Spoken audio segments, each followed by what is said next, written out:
Untuk keempat kalinya bermain di Theatre of Dreams di Old Trafford, Red Devils Manchester United tidak mampu meraih kemenangan. Sejauh ini hanya satu angka yang mereka raih saat ditahan imbang oleh Chelsea. Selebihnya mereka kalah dari Palace, kalah dari Spurs, dan hari Minggu kemarin mereka terjungkal kembali dengan 0-1 melawan The Gunners Arsenal. Apakah pelatih Ole Gunnar Solskjaer akan dipecat?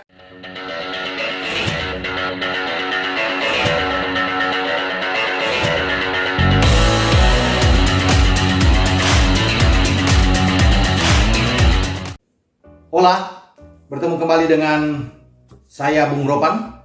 Kita akan membahas berita yang menurut saya paling gres, paling menarik ya, di pekan ke-7 kemarin ketika Red Devils Manchester United untuk keempat kalinya bermain home, bermain di kandang mereka di Old Trafford, gagal mendulang kemenangan.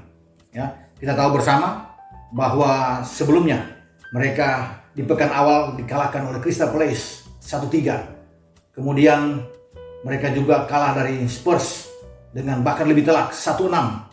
Ditahan imbang oleh Chelsea 0-0, dan terakhir pada akhir pekan kemarin mereka terjungkal dari The Gunners Arsenal dengan 0-1 lewat penalti dari Aubameyang, kapten dari Arsenal, ya, yang membuat penderitaan semakin menderah kubu Manchester United dan sekaligus mengancam posisi dari pelatih Solskjaer. Ya, memang sebelumnya Solskjaer juga disebut-sebut akan dipecat, tetapi tertolong ketika mereka menang melawan Newcastle United 4-1 dan berlanjut di Liga Champions ya, saat mereka mengalahkan PSG dengan 2-1. Kemudian mereka bisa mengalahkan kemarin di kandang RB Leipzig dari Jerman dengan 5-0. Tetapi itu tidak cukup buat mereka, karena yang menjadi sorotan saat ini bahwa prestasi dari MU sangat melorot. Mereka bahkan terlempar jauh sampai di urutan 15, mendekati zona merah ya, zona degradasi. Artinya mereka tertinggal 9 poin di belakang pimpinan klasemen juara bertahan Liverpool yang sudah begitu jauh meninggalkan mereka, berselisih 9 poin.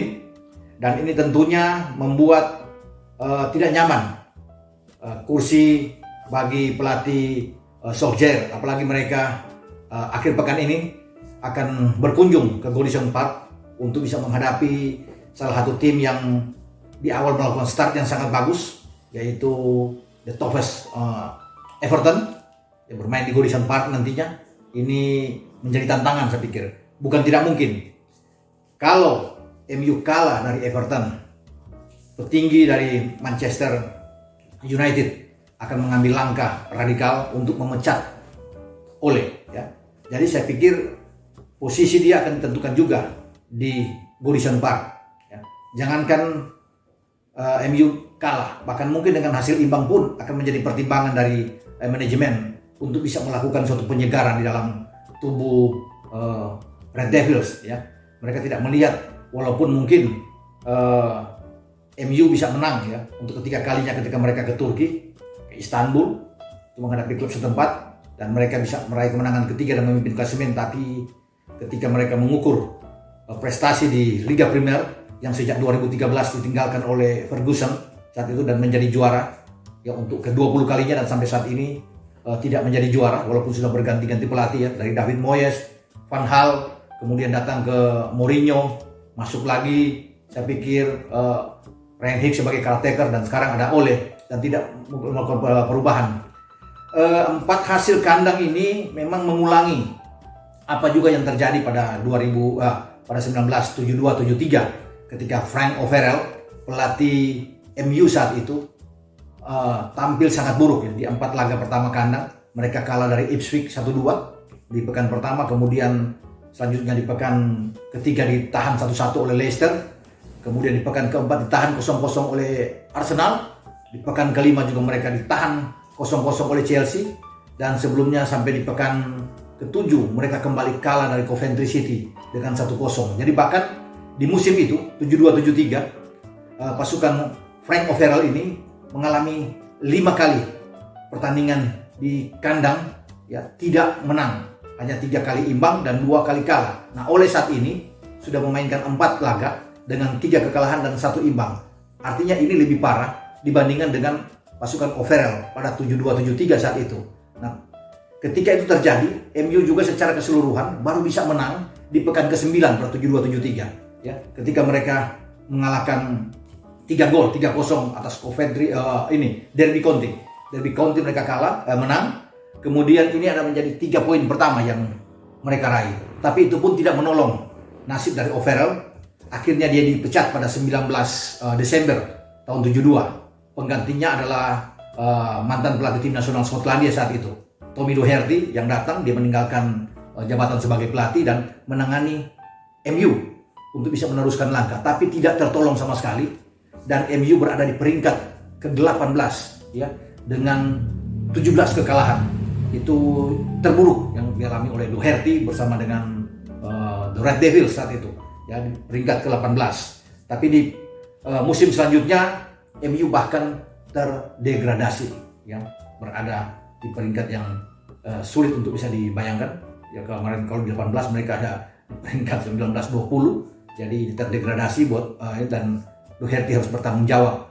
Kita kembali ke Ole saat ini. Ole juga pasti akan bertanggung jawab penuh, walaupun ini bukan sepenuhnya menjadi tanggung jawab bagi Ole, karena ada manajemen juga yang terlalu lama bermain untuk bisa mengontrak pemain. Apa yang diinginkan juga oleh Ole mungkin tidak terkabul secara keseluruhan, walaupun akhir-akhir ini ya, sejak sebelum ditutup untuk bisa transfer, mereka bisa mendatangkan beberapa pemain, tapi itu tidak menolong bagi kinerja Ole, tapi tidak sesuai mungkin dengan selera Ole saat ini. Tapi terlepas dari itu, bahwa kedalaman skuad saya pikir sudah cukup ya bagi MU, dan mereka tidak mungkin di dalam 7 pekan ya mereka harus berada bahkan di luar 10 besar. Memang MU hanya bermain baru sementara dengan 6 pertandingan, masih ada 1 laga simpan melawan Burnley.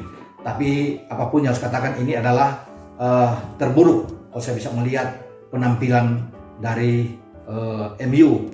Jadi posisi juga dari Ole sendiri ditentukan oleh pemain-pemain MU. Kalau mereka bermain buruk seperti ketika melawan Arsenal, ini akan menentukan posisi dari Ole yang berada di ujung tanduk ya untuk bisa dipecat. Karena kalau saya bisa melihat MU kemarin bermain tidak seperti ketika mereka mengejar ketinggalan saat tertinggal melawan Newcastle dan mereka mencetak 4 gol saat itu, menang di kandang lawan ya di St. James Park dengan 4-1, atau ketika mereka ke Paris ya mengalahkan PSG dengan 2-1 saat itu. Jadi berbeda sekali penampilan MU. Ketika mereka mengalahkan Leipzig juga tampil luar biasa. Nah, yang mereka perlihatkan saat menjamu Arsenal itu sangat buruk, sangat jauh di bawah level penampilan mereka sebelumnya ya, pemain-pemain. Jadi kita tidak tahu. Ole juga menurut saya ini tidak punya pendirian yang teguh, yang kuat di dalam setiap pekan untuk bisa menampilkan starting 11. Selalu berubah-ubah, tidak ada yang sama. Dia tidak punya pakem starting 11 terbaik yang ada di otaknya untuk selalu dimainkan ya. Tidak punya the winning team, walaupun mereka menang melawan Newcastle, menang melawan Brighton. Di Liga Champions juga mereka meraih 6 poin dengan 2 kemenangan terakhir. Tapi dia tidak menemukan suatu 11 pemain yang bisa diandalkan di setiap pertandingan. Saya pikir dia akan memainkan the winning team kemarin saat mereka mengalahkan Newcastle 4-1 ya. Itu adalah penampilan terbaik mereka untuk bisa menguji ya mental dari MU untuk bisa mengejar ketinggalan. Tapi itu tidak ya. Bahkan ada perubahan yang terjadi. Tidak ada Daniel James di sana dan tidak ada Juan Mata. Itu ada 2 pemain tersebut. Nah, juga bagaimana juga mereka tidak memainkan ketika ada starting 11 terbaik saat mengalahkan Leipzig. Jadi Van de Beek juga ada di bangku cadangan ya kemarin. Jadi saya pikir ini adalah tanggung jawab bagi Ole sebagai pelatih, apapun yang harus dikatakan, karena dia sebagai pelatih, walaupun saya juga sudah bilang tidak sepenuhnya memang menjadi tanggung jawab dia, karena ada pemain-pemain yang menjadi bidikan tidak selalu jadi. Banyak Grealish ya dari Aston Villa yang diumumkan untuk bisa diambil oleh MU tidak jadi. Jadon Sancho juga tidak bisa didatangkan. Banyak saya pikir yang diinginkan yang tidak terpenuhi. Tapi apapun itu bukan menjadi sebuah alasan bahwa MU dengan materi saat ini itu berada di urutan 15. Tidak bisa diterima bahwa mereka punya kekuatan yang sangat bagus, saya pikir. Ya, apalagi di belakang mereka punya pemain-pemain termahal, tetapi tampil tidak sesuai dengan jumlah nilai yang ditransfer oleh MU. Dengan Maguire yang sampai 80 juta euro, kemudian ada Bisaka dengan 40, bahkan sampai dekat dengan 50. Ya, jadi ini tidak sesuai dengan nilai kontrak mereka dan tampil kita bisa melihat. Di kandang saja, MU sejauh ini baru membuat 2 gol. Pertama ke gawang Crystal Palace dan kedua ke gawang Tottenham Hotspur, ya. Jadi cuma 2 gol, selebihnya kan tidak membuat gol lawan Arsenal kemarin dan melawan Chelsea. Jadi betapa hancurnya ya. Lini serang MU bermain di kandang hanya 2 gol, ya. Mereka bahkan kemasukan sampai 10 gol. Secara total kan mereka kemasukan 13 dan hanya memasukkan 9, tapi di kandang mereka kena 6 dari Spurs, kena 3 dari Palace dan 1 dari Arsenal. Jadi total mereka 10, hanya 2 memasukkan. Ini memang sangat memalukan. Apalagi kemarin bermain dengan Arsenal, mereka hanya melakukan 8 tembakan dari 2 kali 45 menit dan hanya 2 tendangan yang mengarah ke gawang. Sangat buruk ya. Ada unggul ball position sedikit, tapi itu tidak menjadi pengaruh buat saya. Mau unggul ball position 80-90%, tapi kalau kalah pun ini tidak bisa diterima oleh semua pendukung MU tentunya. Dan bukan tidak mungkin Ole akan menjadi pelatih pertama, saya pikir ya, untuk dipecat jika penampilan MU seperti ini. Jika pemain-pemain juga tidak membantu Ole, semua datang dari pemain. Dia bisa akan memberikan suatu pengarahan, taktik, skema, formasi apapun, tapi yang menjalankan di lapangan adalah pemain. Kalau pemain tidak bermain dengan sungguh-sungguh, tidak membela Ole, menyelamatkan Ole dari kursi pelatih juga akan sangat sulit. Apalagi kalau mereka bermain seperti saat kalah dari Arsenal kemarin. Jadi itu yang terjadi. Memang di 2013-2014 saat Moyes menangani tim ini juga mereka hanya melakukan 7 poin ya dalam 7 laga terakhir dilakukan oleh pasukan Moyes saat itu ya. Mereka ada 2 kemenangan, 1 imbang dan 2 kali kalah. Sama juga seperti oleh saat itu. Tapi kita tidak boleh membedakan juga, bisa menyamakan juga dengan apa yang dilakukan oleh Moyes ya. Sekarang bagaimana Ole harus betul-betul berpikir fokus ke depan bahwa ada Everton yang mereka harus hadapi, dan ini pertarungan bagi seorang Ole ya. Mampukah dia untuk tetap akan dipertahankan atau tidak? Hanya dengan kemenangan akan melanggengkan perjalanan bagi Ole bertahan di kursi sebagai pelatih. Jika kalah, saya pikir ini sulit, tergantung dari bagaimana hati dari manajemen MU untuk bisa menahan dia sampai mungkin di bulan Desember. Tapi kalau kalah terus, ini sangat berat. Belum lagi mereka akan berhadapan dengan Manchester City setelah ini ya. Habis ini mungkin di bulan Desember nantinya akan bisa ketemu. Bukan tidak mungkin mereka kalah juga, dan ini akan berbahaya. Ini langkah-langkah yang harus dilakukan oleh manajemen, bagaimana bisa membuat suasana ruang ganti yang sangat bagus.